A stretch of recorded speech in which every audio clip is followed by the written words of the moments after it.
evening. Good evening. I would like to call the Peoria Public Schools Board of Education meeting for April 23rd, 2018 to order. Would you please call the roll? Dr. Davidson Alvarez. Here. Mr. Adler. Here. Ms. Douglas. Here. Mr. Shaw. Here. Mr. Walker. Here. Mr. Wilson. Here. Mrs. Jackson. Here. Mrs. Ross. Here. 7 present, we have a quorum. Thank you. Would you please join me in the Pledge of Allegiance? I pledge allegiance to the flag of the United States of America and to the republic for which it stands, one nation, under God, indivisible, with liberty and justice for all.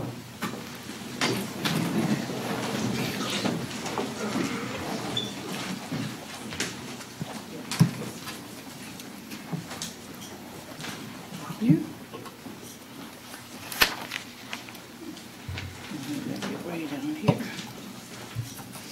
Are there any announcements? I have one. Mr. Wilson? Peoria Public Schools seniors, Peoria Promise applications are due May 1st. Please see your guidance counselor to complete an application. Thank you. Other announcements? Mr. Shaw? Thank you. The State of the Schools Chamber Breakfast reservations are being accepted for the Peoria Chamber of Commerce State of the Schools address to be held Wednesday, May 2nd, 7:30 a.m. at the Peoria Pier Marquette. Superintendent Milan Karat will review the district accomplishments during the past year and the priorities for the coming year. Make your reservations at peoriachamber.org. Thank you, Ms. Jackson.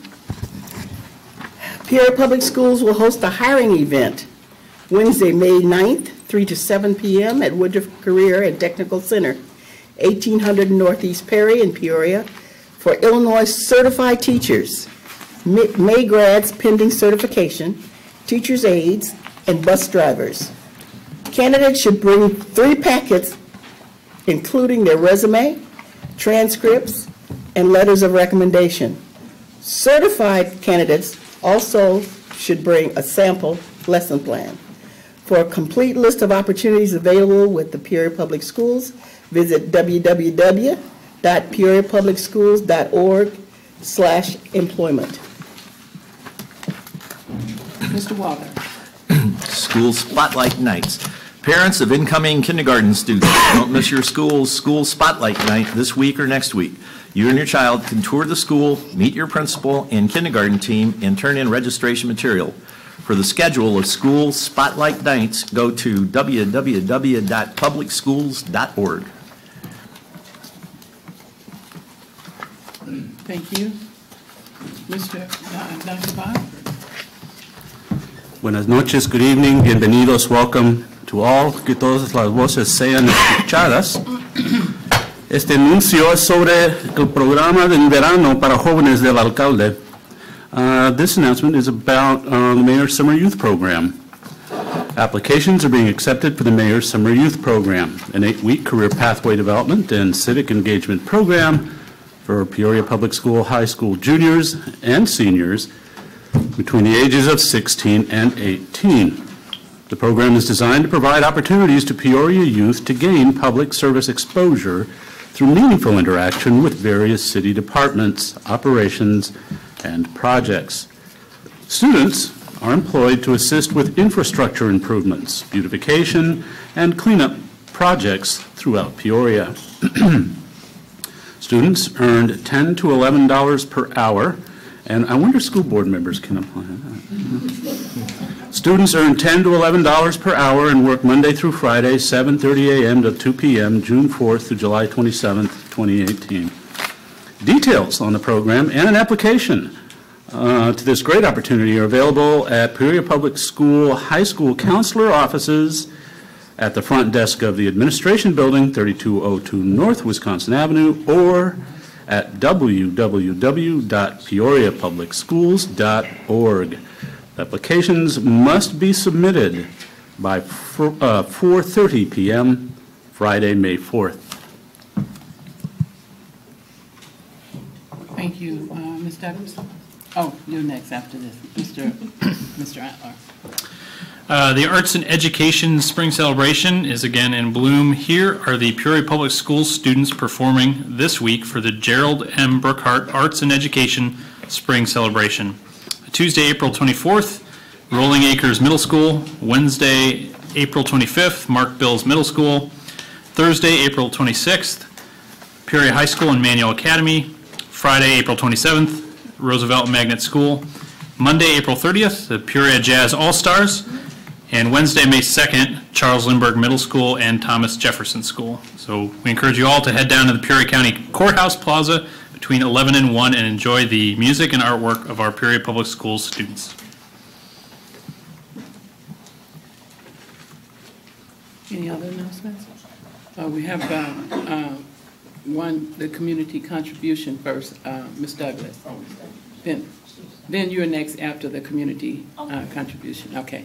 So right now we have the community contribution. Barb, I didn't have form on that, so we're going to ask. Oh, okay. Hello, Cindy. Good evening. PNC Bay. Cindy Morris with the Peoria Public Schools Foundation. Thank you. Thank you so much, President Ross, Dr. Karat, and the PPS Board. I'm excited to have this opportunity to publicly thank PNC Bank and Brian Ray for all they have done for the students and staff in Peoria Public Schools. Bill Gates once noted that leaders are those who empower others. This perfectly embodies the leadership that PNC has shown in Peoria. Brian Ray, who's here tonight with us, he's also the new kid on the block, I would say. Doug Stewart, many of you know, retired recently, and Brian took the helm and moved here from another state. So he and the PNC team know the importance of investing in our students. Each year they invest in the classroom by empowering teachers with PNC First Grants. These grants provide teachers up to $1,000 to develop and implement a creative educational project that aligns to student learning objectives. I have been privileged to help with the program in an advisory capacity, and it's a very long-standing program, I believe 25 years plus. Beyond the PNC First Grant program, I have also witnessed the commitment to the students with their support of a huge event each year in our Horizons program calendar. PNC partners with the Civic Center the past few years to bring Winterfest to Peoria. From the start, PNC funded a Winterfest field experience for hundreds of Horizons middle school students. The trip is a highlight for our students. By funding this field trip each year, they often empowered our students to try something new. Trish O'Shaughnessy does a great job organizing this event as well, and she's here sitting with Brian Ray. But I would say that when we talk to the students, a majority of them have never been ice skating before. So for us, the work we do at the foundation is always looking for experiences and opportunities for our children and our students in the school district. And they truly, those experiences can be life-changing. But I find it very interesting how well they do. Many of the students will just get right on the ice and just start right out and do incredibly well. So it's very exciting to witness. We are so grateful for Mr. Ray and PNC for investing in this amazing opportunity. Thank you for this opportunity that covers the entrance to the skating rink, lunch, and gloves. So at this time, Mr. Ray, if you could come forward.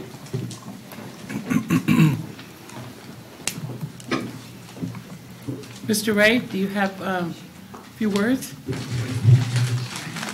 Well, I just want to thank Cindy and Tricia, the foundation, the entire school board. As Cindy noted, I am relatively new to town. I moved here about a year ago from Northeast Ohio, and I am very proud to say that my oldest of three is a senior at Richwoods High School in the IB program. She has just declared for attending Ohio State University in biomedical engineering. I know that her principal is here, and it has been an incredible experience and one that just furthers my passion towards supporting the Peoria Public Schools. So thank you very much for the opportunity. And thank you. On behalf of the Board of Education, we have a small token of our appreciation. Dr. Equajack would like to present to you. I know that Dr. Karat is unavoidably absent today, but wants me to convey to you her gratitude for all your contributions to education. So Thank you. Thank you very much. Appreciate that.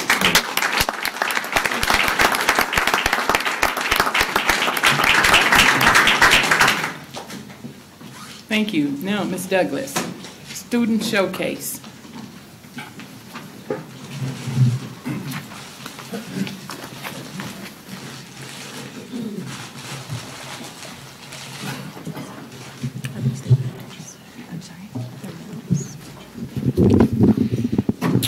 For our Student Spotlight Award tonight, we want to recognize the fourth grade presidents of Charter Oak Primary School who coordinated the school's Coins for Kids campaign.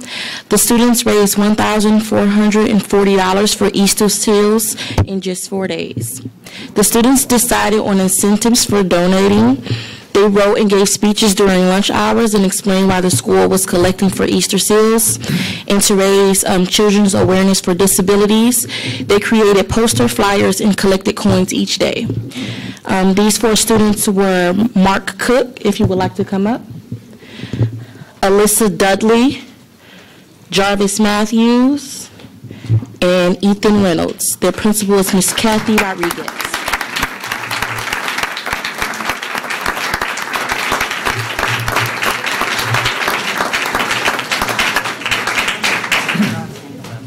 And did the principal, oh, hi. Like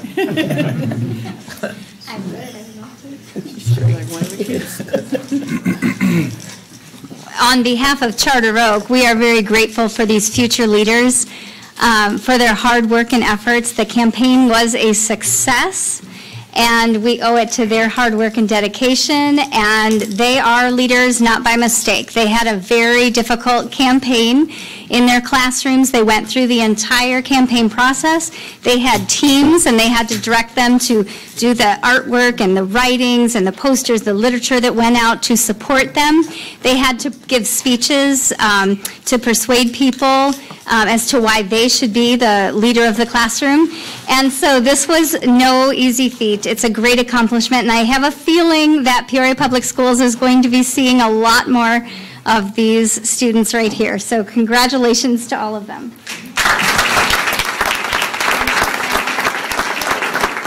Why don't you come in front of the podium so that we can get a good picture. Can you come in front of the podium there? Okay, let's go in front of the podium. With your principal there with you. There you go.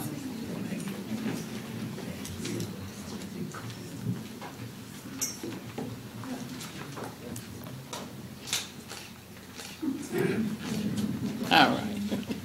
Thank you.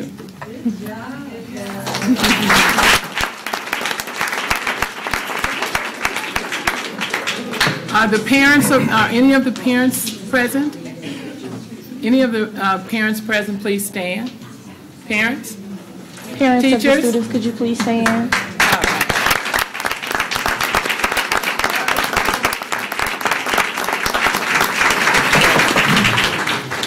Thank you.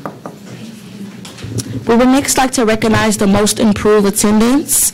We now want to recognize the third place with an increase of 2.44% over March of the year 2017. That school is Valeska Hidden Early Childhood Education Centers. They increased their attendance from 88.65% to 91.09%. And their principal is Ms. Kathy Clark.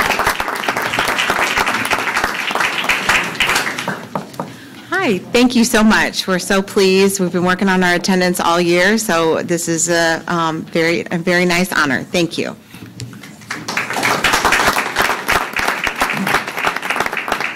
That was the principal, Ms. Katie Powers. Sorry. In second place, going from 90.64% in March 2018 to 94.25% in March 2018, an increase of 3.61 is Richwoods High School. Mr. Brett Elliott is their principal.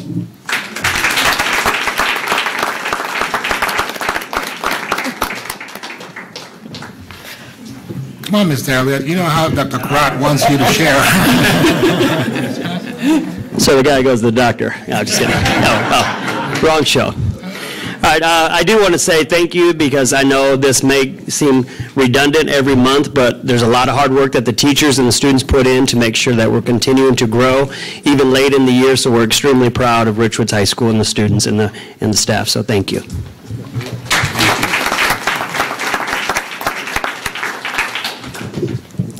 Coming in first place for most improved attendance during March is Peoria High with an increase of 6.12%. They raised their attendance from 77.92 to 84.04.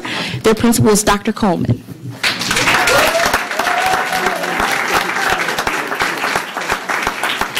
Good evening, everyone. As we continue to say at the Pride of the City, we are still trying to grow. We haven't met that 90% goal yet, so we are still working hard to do that, and we're still giving out those hot chips. Thank you. But you also get the right to brag on what you've done, so you have the bragging rights. And again, Dr. Karat is not here, but would like me to extend congratulations to you and your team. Thank you. Yeah,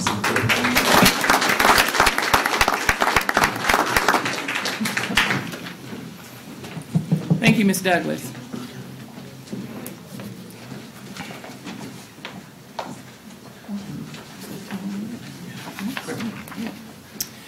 We're now at the place on our agenda that provides an opportunity for members of the community to address the board with your comments and suggestions.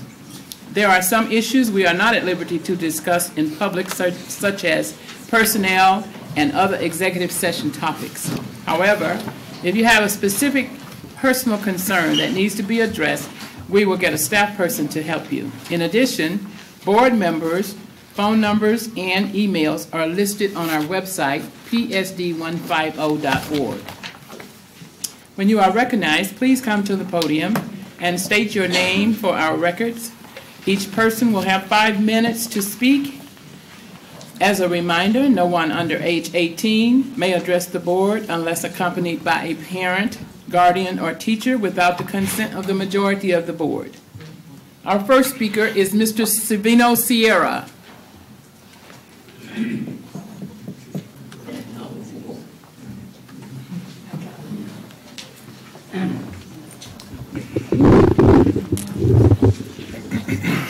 Savino Sierra, 1708 South Stanley. That's on the south side. What I've got to say to you, you know, it might hurt some people, but you heard the teachers speak tonight, and I want to know what the president of the school board is going to do about it.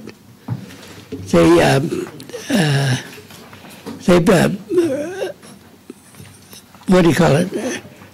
Some of them have said that you should move some of those people that's at the administration building here and put them into the classrooms, because you're having trouble getting teachers, and it seems like the way you're treating the ones we have, other teachers hear that and they say, I don't want to go there. And I challenge you, Mrs. Ross, to do something about it. They elected you once again, you know, and it's we got to have better results than what we have been getting. And so pay attention to what people tell you, and do your homework better. And so we can all be more the merrier. And I want to complain too that when you're moving these students from the new school there in the East Bluff, you want to send them to different schools, and the only one that voted different was Mr. Davison Aviles. He said that they should go to Woodruff, and I agree with that. They should be at the Woodruff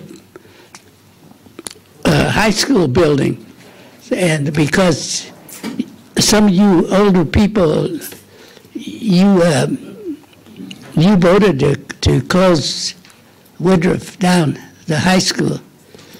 And so I hope before I die, you people get on the ball and listen to some of the older people when they tell you something.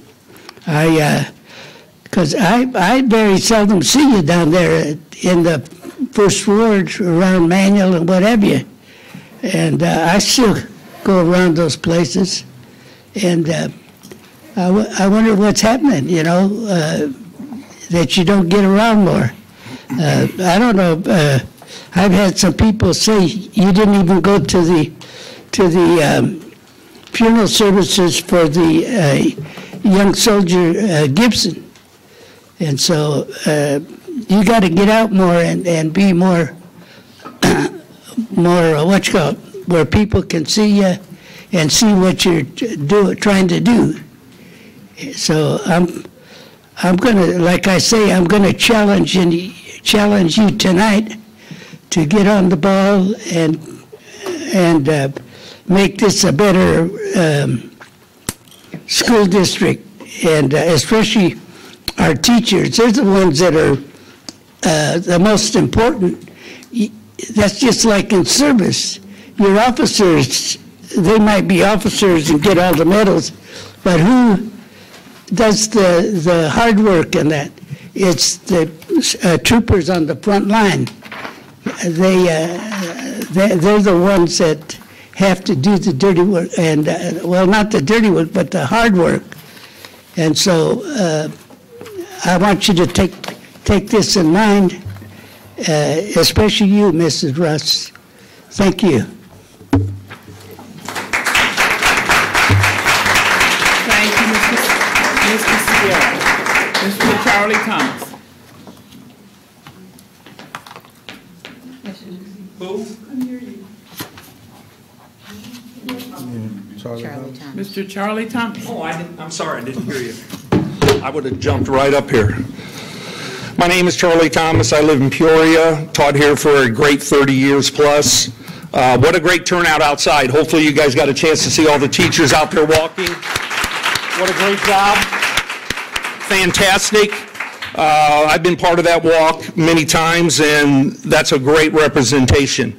And if you go out there, I don't know how many made it out there and walked a little bit with them and talked. That would have been the appropriate thing to do. A couple announcements before I forget them. We had a thing out at Richwoods this Sunday, DJ Strong.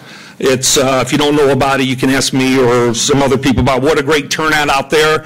Dr. Karat's not here today. I was going to tell her she came out there and ran. Maybe that's why she's not here. She's sore. I don't know. She ran pretty good, I'll tell you that. But Coach Eisfelder and Mr. Elliott, I didn't say Coach Elliott. Oh, he's gone. They did a great job organizing that. That was for one of our great, great parents that are out there going through a tough time. Teachers. I mean, I just don't quite get why some of you think that they don't run this district. They are the reason those kids come every day. They want to see that teacher and find out something new each day. And we go through this with contracts every time it comes up. And the same old story, we don't have any money. Money, money, money. I get that. No one has money. But there are so many other ways that you could address and show that you know how important the teachers are. I mean, there's things you could do within the district. I'm not going to say them out loud here. We've talked about them in past negotiations, and I know Jeff and Tony are going to spearhead this and get it in the right direction. But if you think every time I turn around, now I'm retired, this is my second year, but I've been involved with this kind of stuff before. Every time I turn around, I see a new spot opens up in this building. And I'm always confused by some of those spots. We promote people that were in the high schools, or they come up and they do this, and I'm not even sure what their job is. No clue. But we know what teachers' jobs are every day. We know what they are. They're here to get those students smarter, better educated, and learn how to behave in sometimes in unbelievable circumstances. But we're paying all these, what I call the lower tier people down there, paying all this money. And what are they doing? I know we started SEL. That was a new kick. That's the new thing. Okay, teachers been doing that for 25 years. That's not a new thing. But now we have someone in charge of that. And that's just one example. And I can go on. And they're making good money. Teachers are still stuck at the $36,000, I think, starting salary. And you're going to tell me these people down here are more important than the teachers. You'll never convince me of that. I had the chance to become a principal, and there's some great principals in our district. Mr. Elliott's one, Mr. Barber, I can go on, Bloomer, Janovich. There's a lot of good ones, and I probably missed some that I should have said. But I love staying with the kids, and most good, great teachers love being with those kids every day. And now we're coming to a contract. What that's going to do to some, well, they're going to say, look, they don't respect, they're going to leave us. I mean, we got 40, 50 sub positions a day? It seems like it anyway. I think we need to get the lower bowl a little less full of people and convince the teachers that you are really involved with what they are doing. I just don't get what's going on. Every time I turn around, there's a new person coming in. He gets this, he gets that, and then all of a sudden he just got a $20,000 raise. Are you kidding me? $20,000? A teacher makes $36,000. And you're going to tell me that $20,000 was more important to maybe save it. I don't know how all those figures work. Terry Knapp does. But we got to figure out a way to get the money or the benefits or all that other stuff in the hands of the people that make the difference every day, which are the teachers. And until you guys as a board, and you know what I'm excited about, there's a lot of new board members there. In fact, I think President Ross is the only one, I think, back in Woodruff getting closed and me going crazy back in those days. I just hope this negotiation goes well. I know there's always give and take. We got to worry about the language of the book because it's so important to the teachers. And you always use that and say, well, we'll change this if you want this. I think most teachers just want to know that they're being respected for the job they do every day. And they do a great job.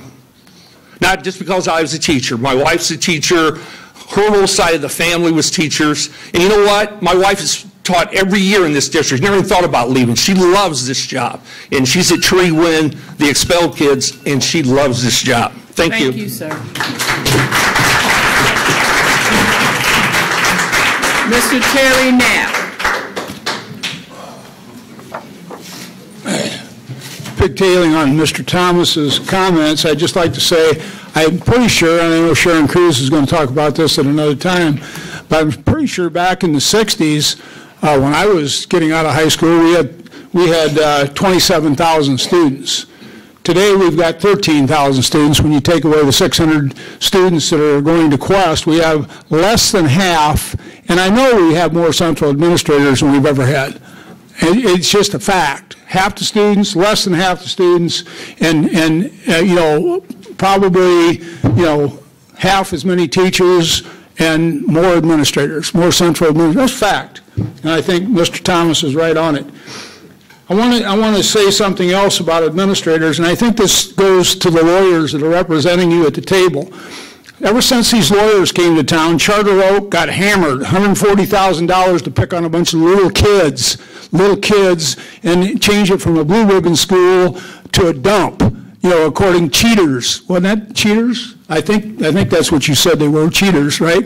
And we're still being represented by these people from Chicago. I don't get that. And we stood here, I know we've talked about this before, Ms. Jackson. We have lawyers in town. I think your husband's a great lawyer. I think you know a lot of great lawyers. But why we send this man to Peoria and pay him? He said, I drive down here for nothing. You're wrong. I'm sorry, just wrong. But let me tell you, the attitude of the attorneys permeate to the superintendent and the board. Evaluations. I walked out here with these teachers for 45 minutes. I had teacher friends of mine that were excellent teachers that came up to me with 30 years experience and have been put on remediation. have been given unsatisfactory evaluations. They're rocket scientists. These people have been teaching, and I know them. I taught with them. How in the world can we be 40 teachers short and be hammering teachers with bad evaluations? I told you the story about 2 months ago, and I showed you the article. When I filed a $34 grievance, the attorneys and the superintendent said, hammer the guy, get the guy. Give him 2 negative evaluations, lie in his evaluations, go to court, read it. You can read the court case. It says burn the evaluations. Burn the evaluations. Did they fire the evaluator? No. Did they fire the superintendent? No. Did it cost them $1 million for the court case? It was for a $34 grievance, which you wouldn't have settled either. A $34 grievance. I mean, come on. How are these teachers walking this line? They can't get a nickel, and they're getting unsatisfactory evaluations. I remember this young man over here said, let's get rid of 10 teachers his first year, I think, or his first year Lathan was in town. They wound up settling for $7,000 with 9 of the 10 and paid one of them $350,000. Was that it? You lost $350,000 for the district, right? I mean, great advice. I think every time he advises going to court, you should tell him, we'll go to court, but if you lose, you pay it. He pays it, not you. It's ridiculous what these attorneys have done for this district. Absolutely nothing but giving you a black eye with all the teachers in this district. It's just sad what goes on. Summer school. I just looked at your summer school list, and Ms. Crew is going to talk about summer school again. Summer school, trauma. You're causing trauma for the teachers. I think Mr. Booth is the greatest thing since popcorn. You're lucky to have him. He's on to something. He's going to make this district turn around because he knows that trauma is the case. Give teachers bad evaluations. You think that doesn't cause trauma after 30 years? How would you like, Dr. Bob, get bad evaluations after 30 years of teaching and excellent evaluations? We had an administrator down at Roosevelt that wanted to switch a kindergarten teacher and a third grade teacher. The third grade teacher had 30 years experience. I taught with her at Harrison.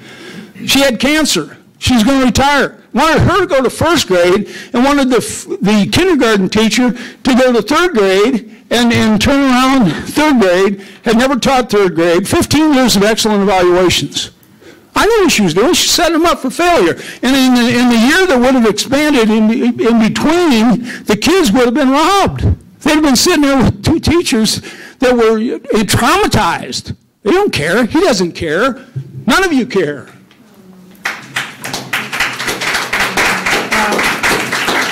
Thank you, Mr. Knapp. Mary Beth Cunningham.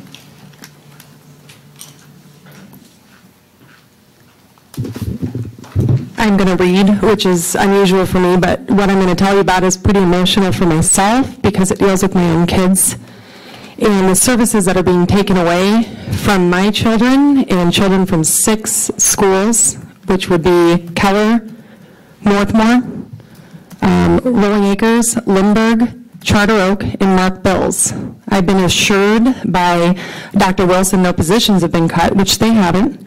But services are being cut at those 6 schools, and it's a really easy way to get the blinders on to the board to not have to pass it through the board because no positions are being cut.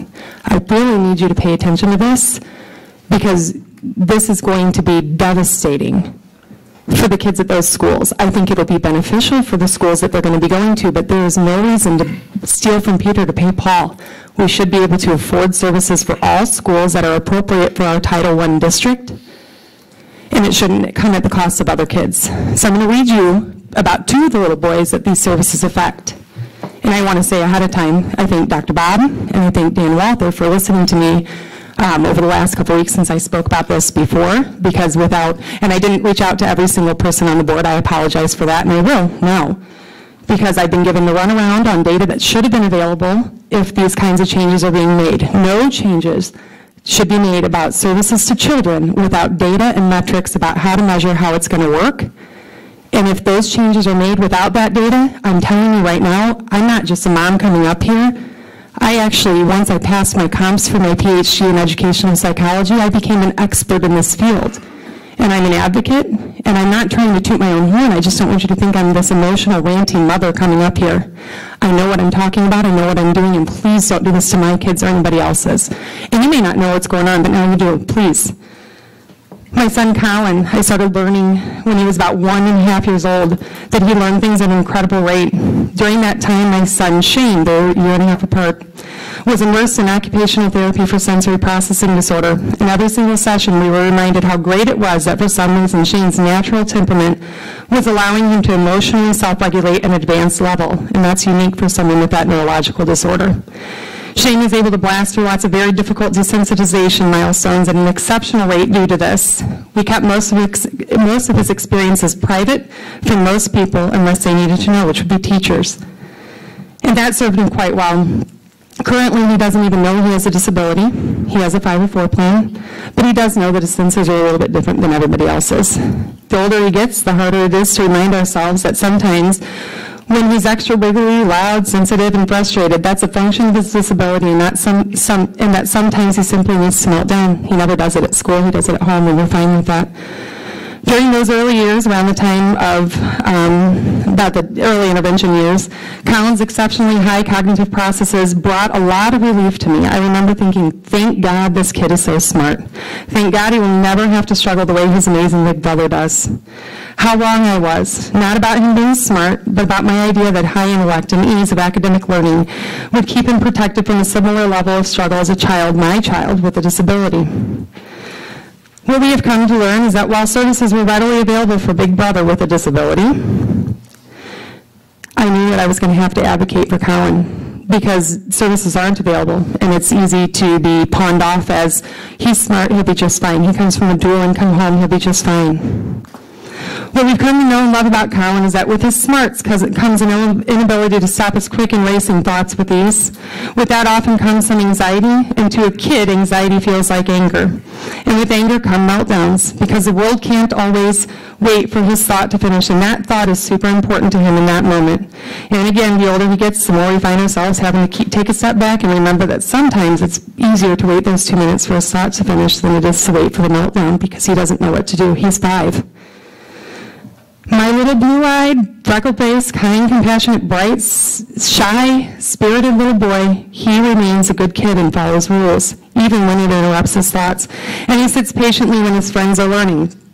And although he is exhausted when he comes home, he is awesomely regulated, like his awesomely regulated big brother. He does a great job keeping things in check when he's over or underwhelmed at school. And as a grown-up, I can't even do that sometimes. I get emotional here sometimes. Both of my boys do that despite what they have to hold in to do that, and they're there for each other to the end of the day, and it's beautiful. What I know is if you listened to me 2 weeks ago, and I talked about the smart kids that are so pained that they can't even keep up in school because of that. I apologize. Thank you. Thank you.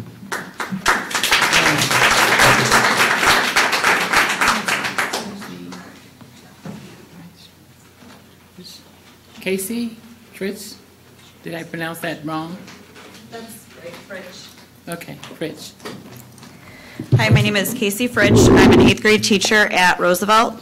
I have been with the district for 8.5 years. I've been a teacher in my own classroom for 7 of those 8.5 years. About 3 years ago, one of my friends got me involved with the union, and who knew what a life-changing experience that would be. I'm not sure if you're aware.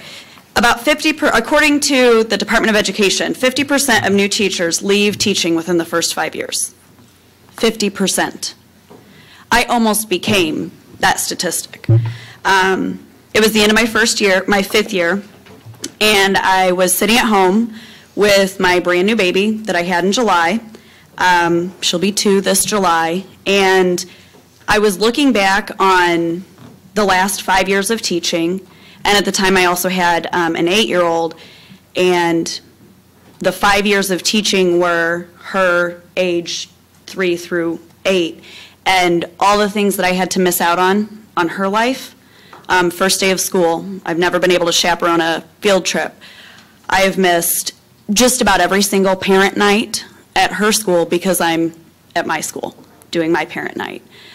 countless birthdays for her friends, my nieces, my nephews, my cousins' kids, because on Sundays I'm sitting all day writing lesson plans or grading papers or grading essays. And I was thinking about this new itty-bitty baby who's 2 weeks old, and she's going to be my last baby, and I didn't want to miss out on anything because she's my last one. And my 8-year-old is approaching those amazing teen years, you know, with a girl. It's going to be spectacular. And I knew that she needed a mom that was going to be there. So I started job hunting. And I realized with a master's degree, I could make twice what I made in 5 years teaching for Peoria Public Schools. And I wouldn't have to put in any nights, any weekends. If I had to work overtime, I could get paid overtime. My husband makes twice what I make with no degree at all. And he gets paid overtime, comp time for working holidays. He gets all that stuff. And he makes twice what I make. However, Jeff heard me speak at a board meeting 5 years ago and asked me to take a more active role in the union. Through that, me and a couple coworkers have helped bring Teacher Academy back to the district. And yes, this year we are proposing to bring back, I think, 5 additional classes and send 2, 4, 6, 8, about 6 to 8 students out to Maryland. And so while I was in Maryland at the training, I was introduced to teachers from all over the country, teachers that I still talk to on a daily basis now, that are like-minded and passionate and caring and giving and considerate, and they give and give and give until they have nothing left to give also. Parents who are missing out on everything for their kids because they're at their schools late at night or before school starts in the morning or on the weekends. I missed my itty-bitty baby that I didn't want to miss. I missed her first birthday for work. And I went to the training and I came back and I started meeting tons of teachers through the union and through the Teacher Academy, and I felt like what I'm doing is amazing. And I felt happy to be a teacher again and excited every day. Every Thursday, get up and I get to go to my, go to school, and I love my 8th graders and they're awesome. They're doing amazing things that I never thought.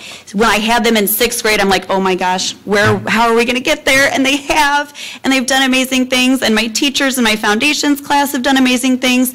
And it's such an exciting time. These last 2 years have been amazing. And my husband says, why don't you just come work with me? Because I can get you twice what you make now, and you won't have to work nights, and you won't have to work weekends, and I won't have to watch the baby, and blah, blah, blah. But he doesn't understand that while my job is similar to his, he is a supervisor, so he tells adults what they need to do all day. I tell children what they need, what they should be doing all day. The difference is my students are my kids. So I have a 15-year-old son, I have a 10-year-old daughter, and I have a 2-year-old daughter. But I have 40 13 to 15-year-old 8th graders, and I have 27 7th graders that are all mine, that I go home. Thank you.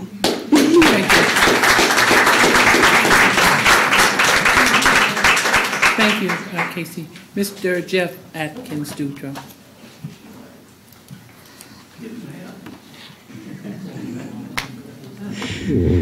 Good evening, and you can see why I was quick to get her into the union. What a phenomenal speech. Jeff Atkins-Dutra, president of the Peoria Federation of Teachers. Our district has had a heavy focus on recruitment.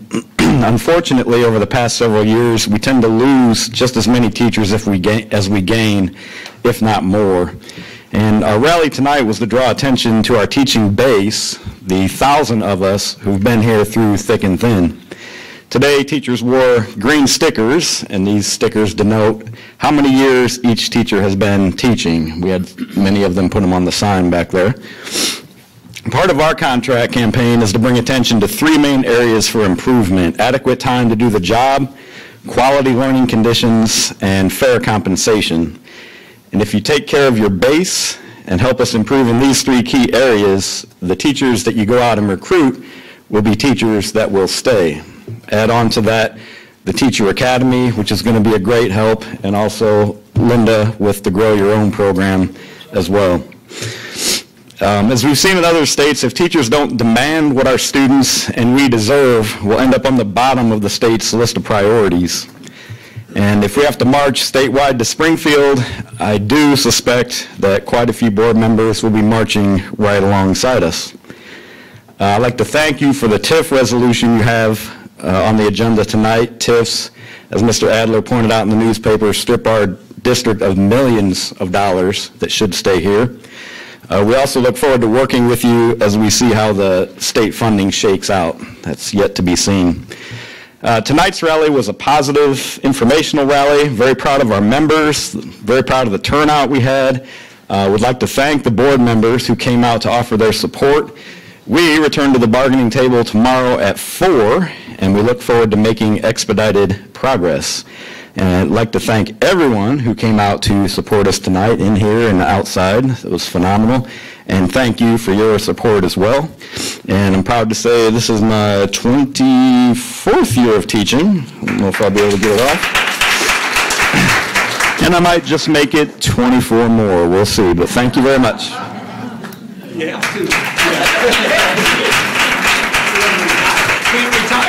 Thank you, Mr. Atkins. Mr. Lane Hopkins?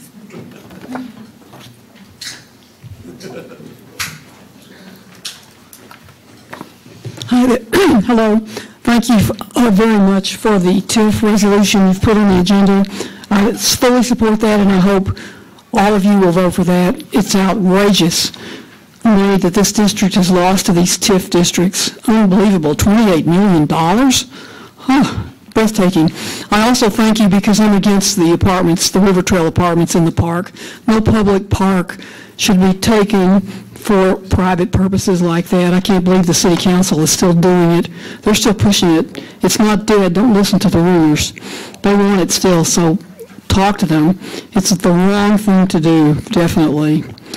So maybe you are aware of the fact that District 150 students use that park.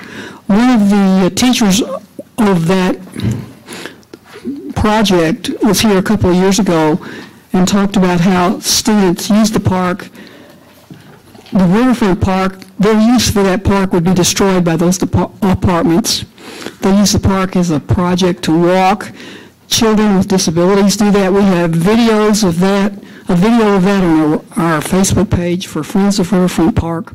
So again, thank you for that. Pass that resolution, talk to the city council, tell them to withdraw that application and save that park for posterity and for students. Thanks. Thank you, Ms. Hopkins. Ms. Sharon Cruz.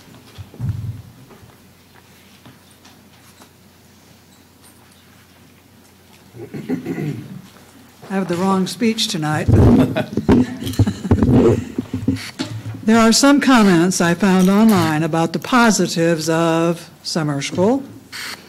Data from a 2013 California study stated the following.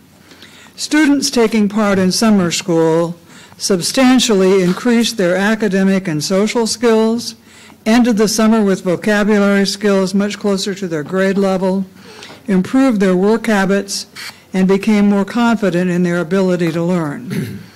From a March 2nd, 2018 article, the following. Failing a class in high school can be devastating to students' self-esteem and can keep them from getting into their preferred college. The following are very good reasons why summer school should be reinstated. 1. Retaking failed classes during the school year can overwhelm a student by increasing their class load or causing them to struggle more if they take another class on the same subject. 2.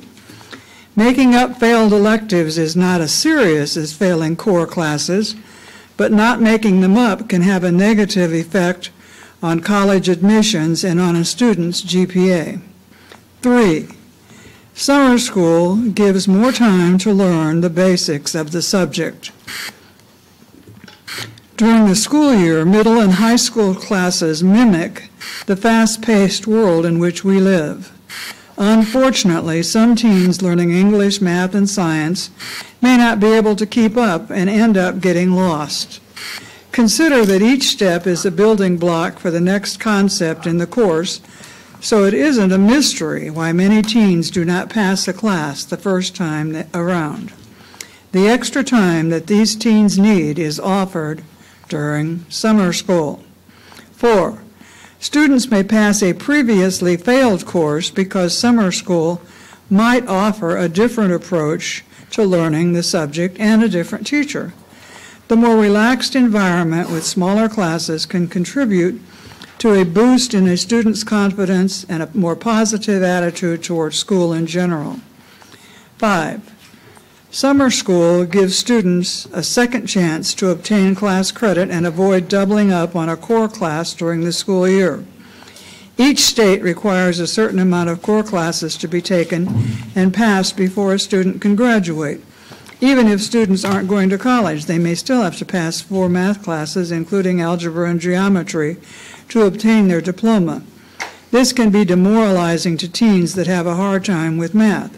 If they fail one and have to take 2 the next year, that can be too much at one time.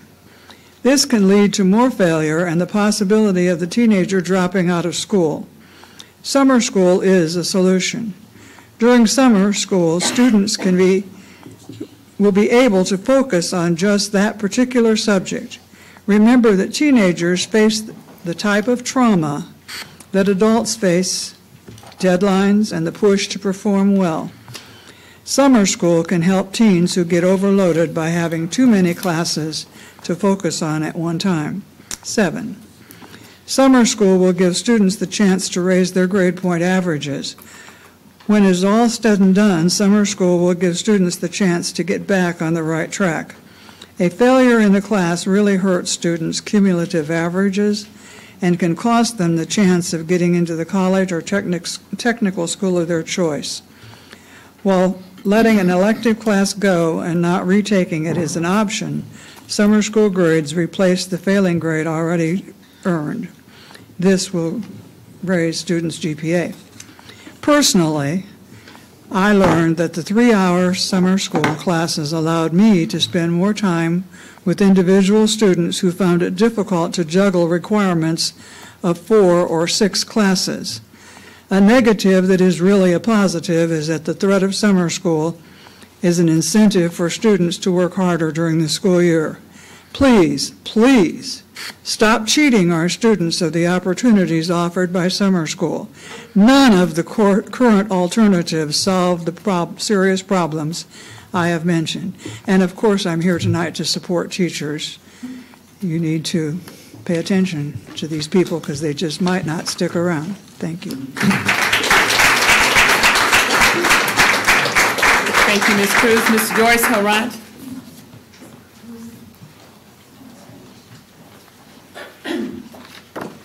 Yes, my name is Joyce Harant. I just want to take a few moments to stand in support of your consideration of changing the name of Woodrow Wilson School to honor Dr. Maud Sanders. I think it's really important to recognize women leaders, trailblazers, and especially women trailblazers who did their work in Peoria and helped so many people. Thank you.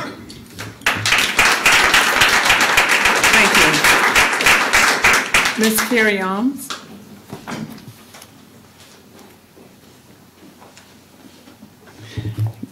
Carrie Alms, Friends of Riverfront Park. I'm the president of that group, and I'm coming here tonight to thank you for looking at the possibility of putting a resolution out for the TIF district and the discontinuation of the River Trail project. As you know, we've spent more than 3 years trying to advocate and done extensive research, as well as submitting numerous documents and analysis of how the city should not be doing that there. And in addition to the TIF funds, it becomes an environmental justice issue also, because that area has one other public park, which is Morton Square Park, which is a city block park.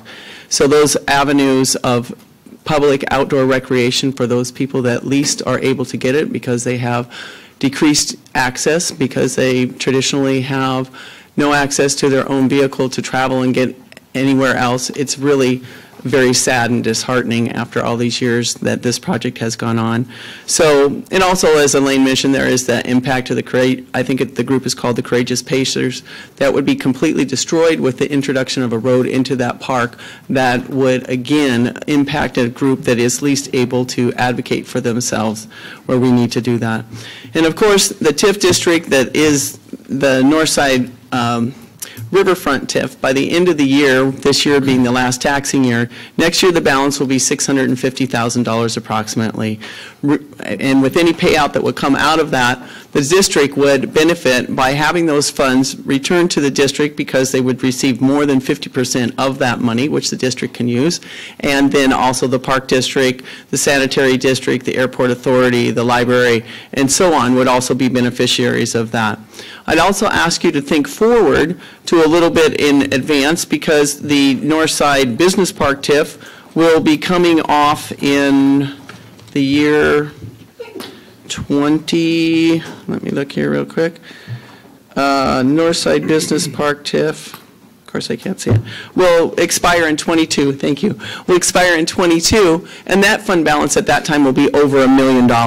So it is so appropriate that you would consider a resolution, and I hope that there will be enough votes to pass that resolution to protect this money, that it comes back to the schools to help with educating our children in this area. Thank you. Thank you, Ms. Owens. Mr. Amir Asami.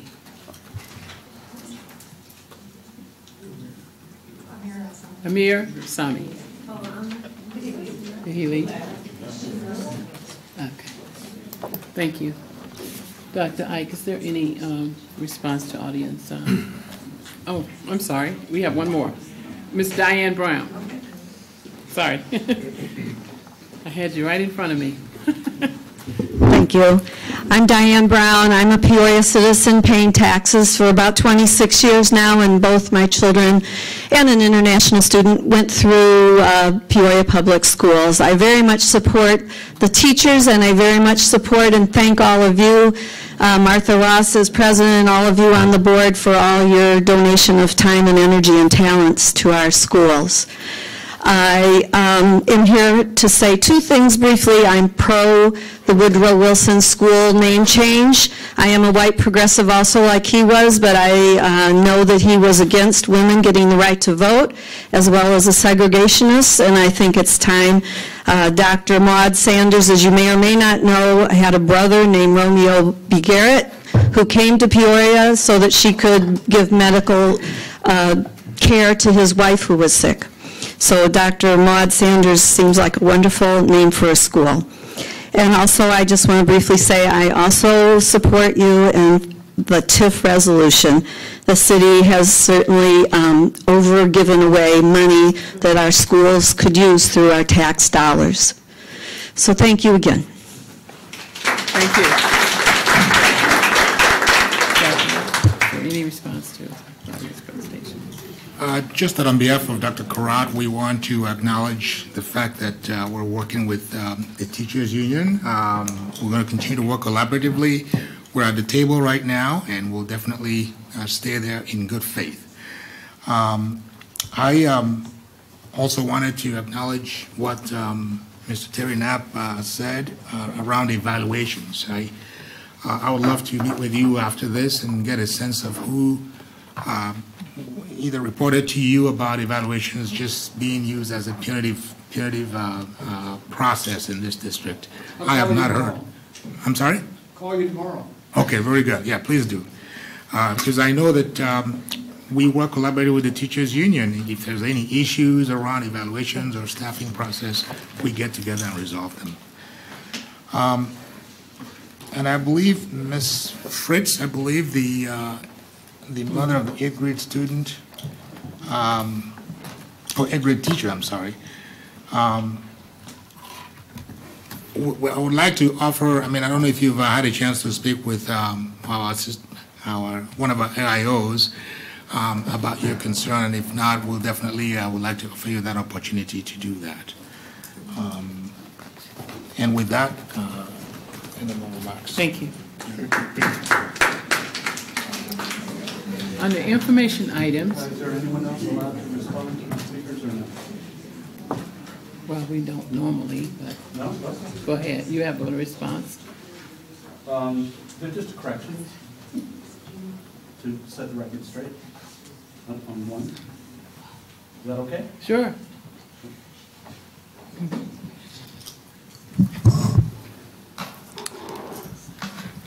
Don Sierra, ¿dónde estás? Ahí estás. Buenas noches, señor. You were correct. I did vote against something, but it was Mr. Walter, who you can blame for the Woodruff comment. However, Don Sierra, te quise decir, my vote would not have changed. It would have also, I since found out that more information about the ESL classes. However, I am in accord with at least the rationale behind Mr. Walter, and I would have not changed my voice on that one.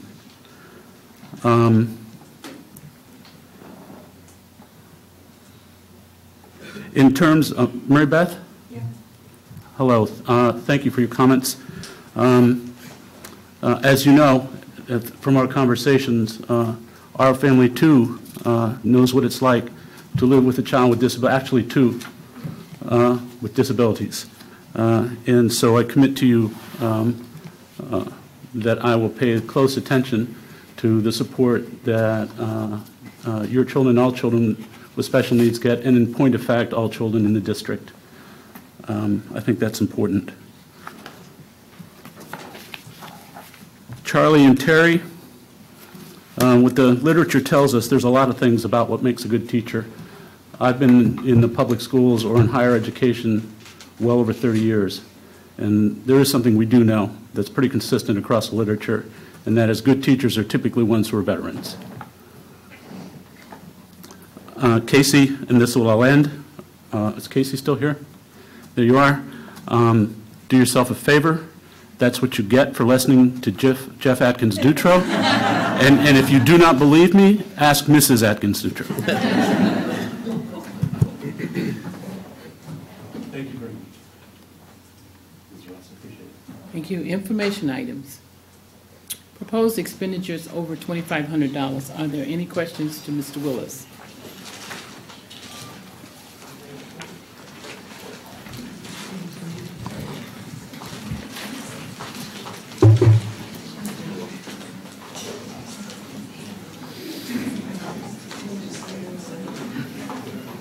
None? No questions? Okay. Report a request under the Freedom of Information Act.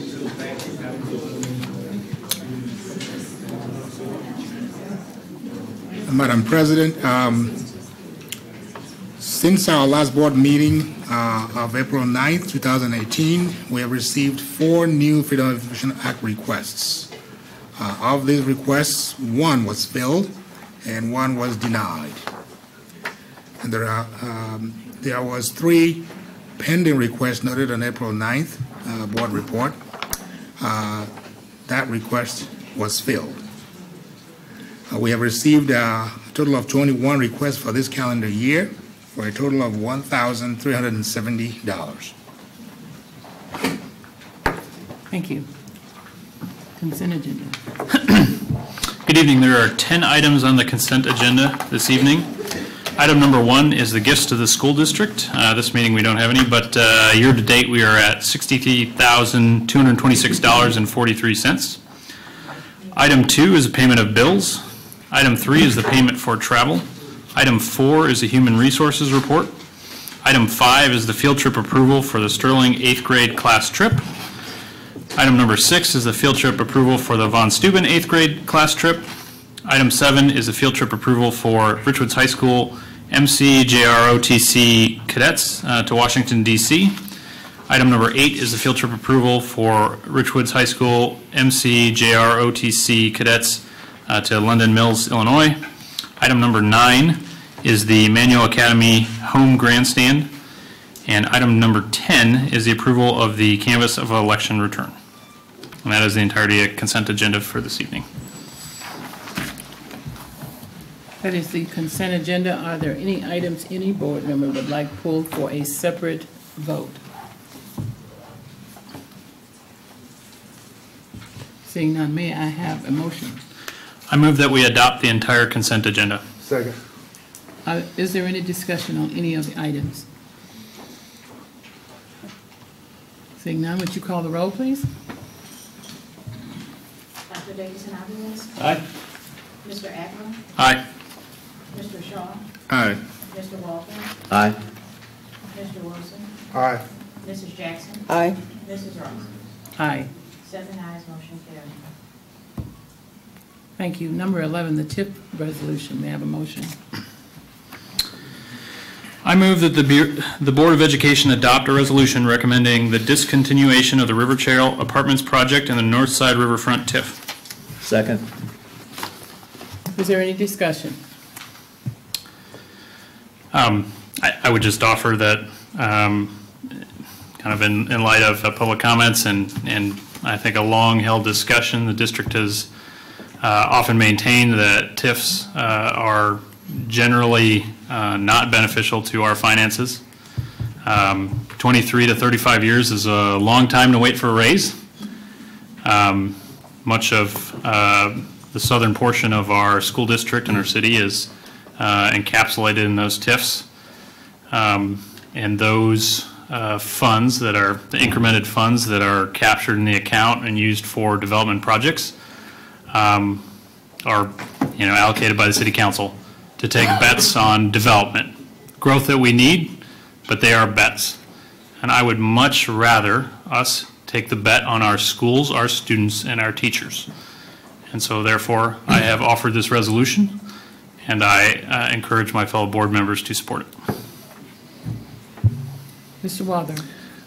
I concur with Mr. Adler. I appreciate him bringing this to the front. This by no means means that we're not trying to work collaboratively with the city, but in this case, we have to do what's in the best interest of our students and the school district. And I think supporting that TIF district is not in the best interest for us for a whole lot of other reasons that people have already spoken for. So I will gladly support this motion. Any other comments? I'd just like to dovetail on what Mr. Walther said. We work collaboratively with the City of Peoria. We meet every other month on all the issues around all of the taxing body, the two taxing bodies working together and how we do that. Just so you know, we don't have a bad reputation with them or a bad working relationship with them, but we have to do what we have to do. Yeah, and I guess, and we've had conversations, we did give them a heads up that we were going to talk about this tonight.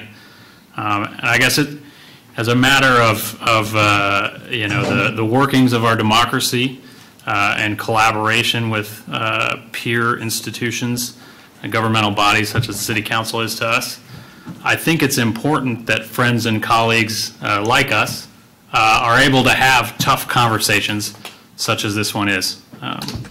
So I appreciate the board's indulgence. Madam Secretary, will you please call the roll? Yes. Dr. Davidson-Aviles? Aye. Mr. Adler? Aye. Mr. Shaw? Aye. Mr. Walter? Aye. Mr. Wilson? Aye. Mrs. Jackson? Aye. Mrs. Ross? Aye. 7 ayes, motion carried. Thank you. Expulsions, with the expulsions held in abeyance. Mrs. Jackson. That expulsion, with the expulsion held in abeyance listed on the report dated April 23rd, 2018, be approved as presented. Second. Dr. Davidson-Aviles? Aye. Mr. Adler? Aye. Mr. Shaw? Aye. Mr. Walter? Aye. Mr. Wilson? Aye. Mrs. Jackson? Aye. Mrs. Ross? Aye. Revocation of expulsions to be held in abeyance. That the revocation of expulsions be held in abeyance listed on the report dated April 23rd, 2018, be approved as presented. As amended, I'm sorry. Is there a second? Second. Aviles? Aye. Mr. Adler? Aye. Mr. Shaw? Aye. Mr. Walter? Aye. Mr. Wilson? Aye. Mrs. Jackson? Aye. Mrs. Ross? Aye. 7 ayes, motion carried. Revocation of board probation. That the revocation of board probation listed on the report dated April 23rd, 2018, I think it said, be approved as amended. Second. Presented. Yeah, as presented. Presented, yeah. Second. Dr. Aviles? Aye. Mr. Shaw? Aye. Mr. Adler? Aye. Mr. Walter? Aye. Mr. Wilson? Aye. Mrs. Jackson? Aye. Mrs. Ross? Aye. Under discussion items, Peoria Public Schools legal fees. We don't need a motion, it's a discussion item. Mr. Walther. Yeah, I had some questions. I was the one that asked for this discussion. We have had some information presented to us at executive session, but I guess, Dr. Ike, I guess the questions are you because you're handling that area. There was a change in your job description. I believe legal was part of that change. Is that correct? Yes. Okay. Coordinating. Coordinating the legal stuff with it, and you're not an attorney? Right. Right, okay. With counsel here to the left, there is a retainer that we pay $954 a month, but if there are issues, could you clarify what issues, and maybe Stanley, you could too, what issues you call him about, what issues are included in the retainer? Any and all issues that come up with students, with staff, with hiring, with FMLA, anything that has a bearing on the law, we definitely would refer or consult, essentially, just like a private citizen or a corporation will consult with their legal counsel and say, hey, this is what we got, what do you think? From time to time, we will get a subpoena. A principal will get a subpoena, a teacher will get a subpoena, and we say, all right, how do we handle this one? Now, obviously, if it's something that we've dealt with in the past, with repetition, I'm able to say, this is how we dealt with it, why don't you go this way? But there's always a nuance to the subpoenas we get, in which case, if when in doubt, consult, especially since it's free. It's included in that monthly amount. There is no, you can call them a million times or call them once. It's the same flat fee. Okay, I guess the question I have then, the other piece of your job description was you were to be lead negotiator for the district. Are you doing that this time with the teachers and with 6099? Excuse me. Well, it deals with the legal. Pardon? It relates to legal because actually, I think the chief negotiator is sitting next to me to the left. And so I'm happy with the numbers that we have because they're less, but we have actually just July through January, we don't have February and March and with negotiations going on, and that is not covered by the retainer, is that correct? Negotiations? No, that is it's a separate entity, yes. Right. Just like it has been in the past also. And truth be told, even when we had an in-house lawyer, we still had legal serving as the chief negotiator. So Mr. Redberg was really never the chief negotiator for PFT or even 6099. Right. He had no experience in labor. Right. I understand. So, if the lawyer, when he was here, wasn't able to do that because of the critical nature of that kind of bargaining, then, what more of what about a non-lawyer?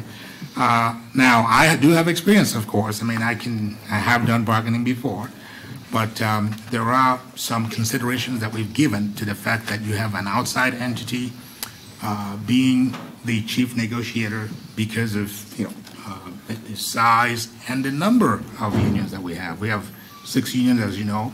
4 of them are negotiating right now. So there's all kinds of considerations that went into it.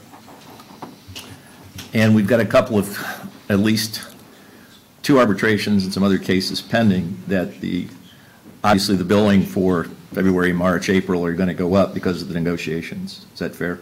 It is fair to expect that, yes. Okay, okay. I have no more questions on that. Other questions regarding legal fees and the discussion? Do you want me to clarify a little bit more about the retainer and what it includes? You can. Which is, we hold ourselves out as concentrating the area of school law. So we put out a retainer so that the administrators, you're not the only one who has this, can call as many times as they want to ask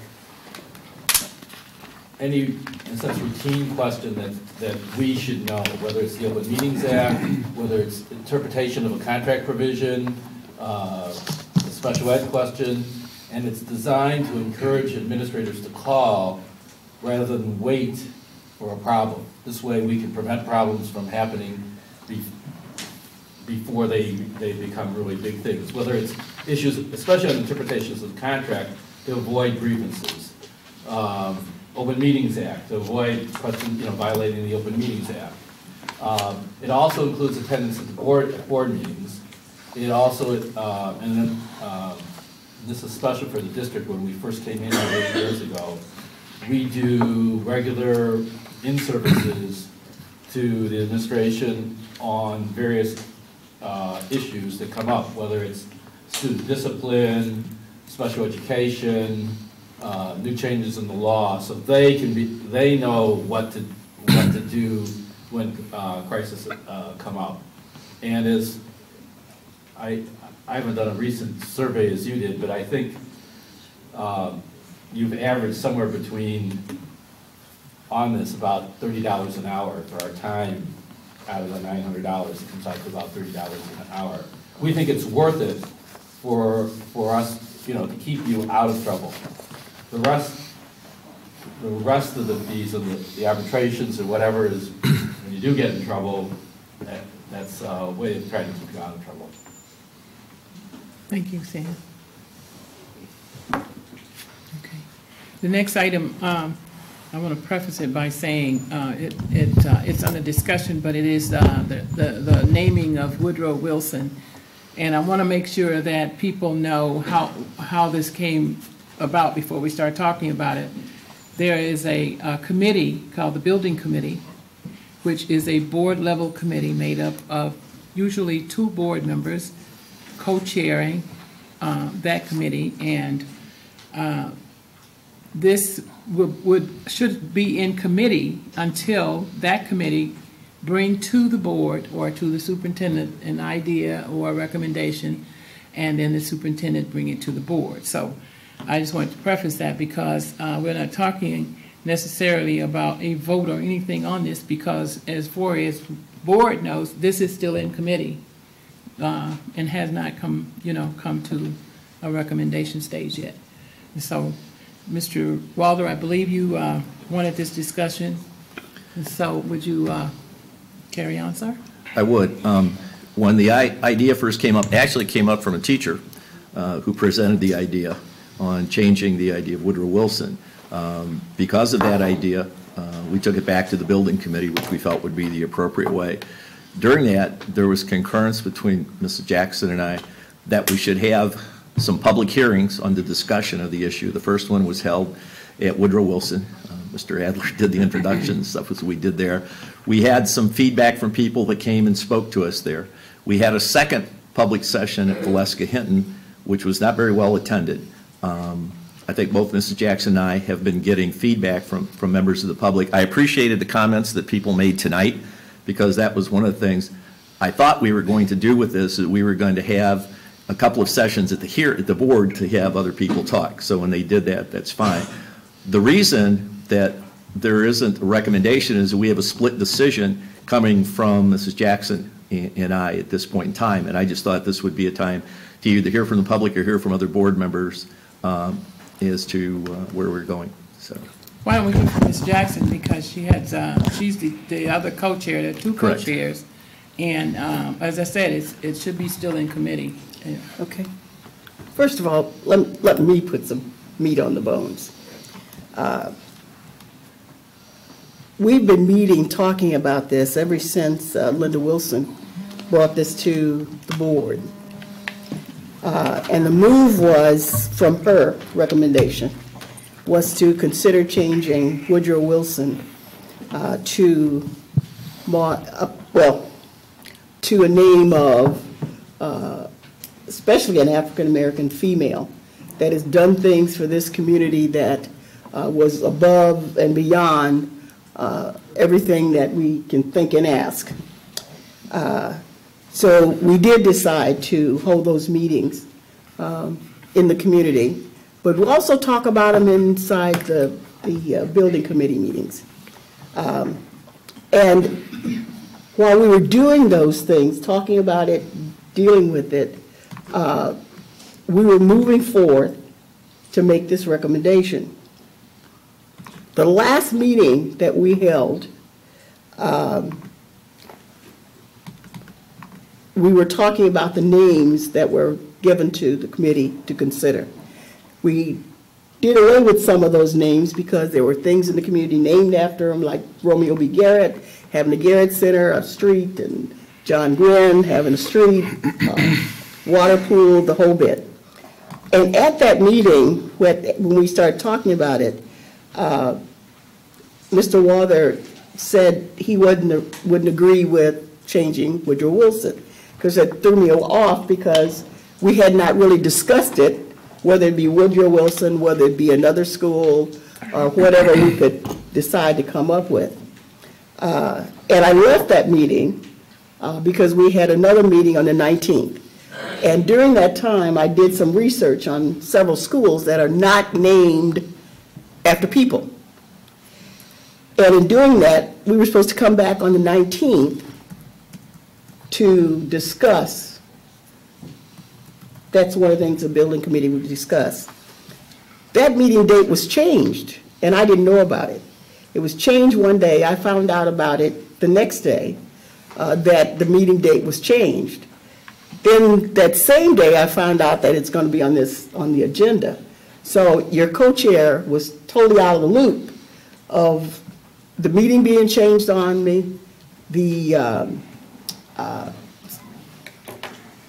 Woodrow Wilson name being put on the agenda. So it made me believe that something else was afoot, because you don't have a meeting without letting the co-chair know that you're changing the meetings. And we were supposed to be able to discuss this and talk about the change of schools, plus looking at some other considerations as we move down. So the last thing I want to do is get in a position where we're dividing the community based on the name change of a school. So I want to be sure what we're supposed to be doing, and we can't do that if one of your co-chairs is left out of a meeting that by the way, I came to the building because I thought the meeting was going to be going on, because I didn't look at my my emails the day after, the day before we were supposed to have the meeting. So I had some concerns about how that moved, because the key is, if we're bored, tell the community a process that we are supposed to follow, and we don't follow that process. What does that say to our kids? That they can be given information and they can change it in a moment. So I had no idea what was going on until I found out that it was on the schedule to be discussed. And I guess my question was, what are we going to discuss, since we need to discuss it in the committee meeting, because it had not come out of committee. So I'm hoping that tonight that we don't vote on this tonight. You can't vote on it. No, it doesn't matter. I have to say it. That we don't even consider it, because it hasn't come out of committee, and I don't like being left in the dark, and I don't like being left out of knowing when my meetings are, and because this is too important of issue for us to deal with. And like I said, I want to make sure when we do anything with renaming a school, that it does not divide this community on anything that we do.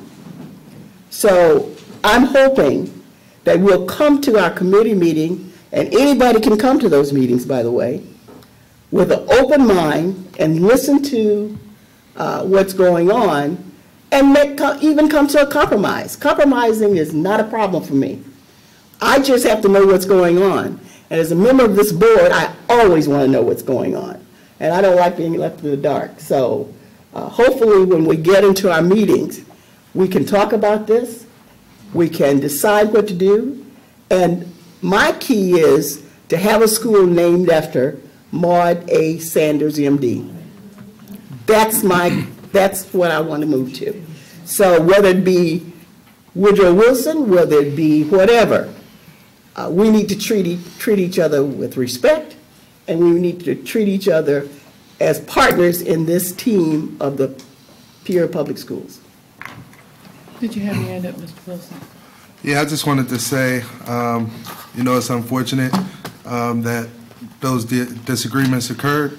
I was hoping to support the renaming of the schools sooner than later. I just wanted to put that out there. Just a quick response, if I can. With all due respect to the interpretation Ms. Jackson had, when we left that meeting, her recommendation from the committee was that Woodrow Wilson be changed to Maud Sanders. My recommendation was that another school besides Woodrow Wilson, I want Maud Jackson to be recognized. I think that's something that's important, that we need to do that. So we had a split, Sanders. We had a split decision at that point in time, which was the reason I put it up here for discussion. We don't have concurrence on that. And so that's why it came out of committee at that point. So if we're going to go back to committee, which we are on Thursday, and try to come up with different language or recommendation to the superintendent, we will do that. But if you've got co-chairs and you both have different recommendations, Madam President, what are we supposed to do then? Well, you're supposed to have more than just the two of you deciding on what happens in that committee. That committee, you chair the committee at the board level, but then there's other people who are supposed to be there offering their opinions and coming to some consensus. That's what's supposed to happen. Okay, we have a variety of different people at the meetings, but it's still in committee, because it hasn't, if you come to a standstill where you can't come out with a recommendation, then there's no recommendation. Okay, that's all I need to know. Okay. Other comments on that particular issue? Mr. Shaw. I was just reviewing the policy on naming of buildings, and you're right, you guys do need to come with a recommendation, and so I guess it's back to the drawing board. We have policy already in place. Thank you. Presentations and suggestions by board members. Mr. Walther. Actually, this request is going to go to Dr. Wilson. I have received, Mary Beth Cunningham spoke to it, but I've received several letters. I think other board members have too. The people are very concerned about what's going on with the interventionists, especially at the 6 northern schools that Mary Beth Cunningham talked about. The board has not been given a full presentation of the impact of that. If you could be so kind as the next meeting to indicate that. We're getting a lot of feedback. We're getting parents that are very concerned because of cutbacks that have been done at their school, and these are people I don't want to lose. These are people that I want to retain in the district, and they've been very happy with what they've done so far, but they're seeing an erosion of the quality of education for their children, and I understand that. So Dr. Karat's not here, I don't think, and I agree with this wouldn't be the time. That really is a request for Dr. Karat, because she's the one that works for us. Okay, well, yeah, Dr. Karat isn't here, so that's why I know Mr. Wilson was Dr. Ike is filling in for her, so he'll take that back. We'll convey that. Okay. Thank you. You have something? Sure. I'm wearing a blue shirt.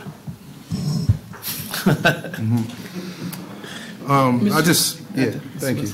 I just want to acknowledge the teachers and the teacher union leadership that's here today. I do believe that teachers are one of the, if not the most important position inside of our schools. I am who I am today due to my teacher's persistence in seeing me succeed and never giving up on me. So I just wanted to put that out there. I also want to, I'm going to have our secretary to, in case that we have misplaced our board agreement that we all signed at the beginning of the school year. I'll have her email you a copy of the board agreement. I noticed some articles in the paper and some comments in the paper. One of the things we agreed to was that if the majority, everyone has a vote, and you vote your conscience, you vote the way you want to vote. But if the majority wins, even though it's not the position you would have, then you would accept that as the majority vote. And so I'd like us to review those board agreements and really try to keep the integrity of the agreement in place. Are there any board reports?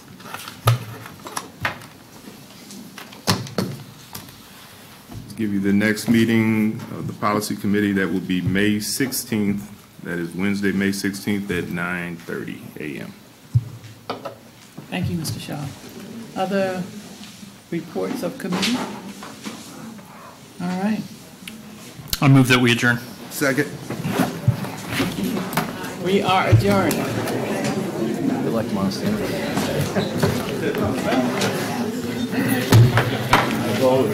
Yeah.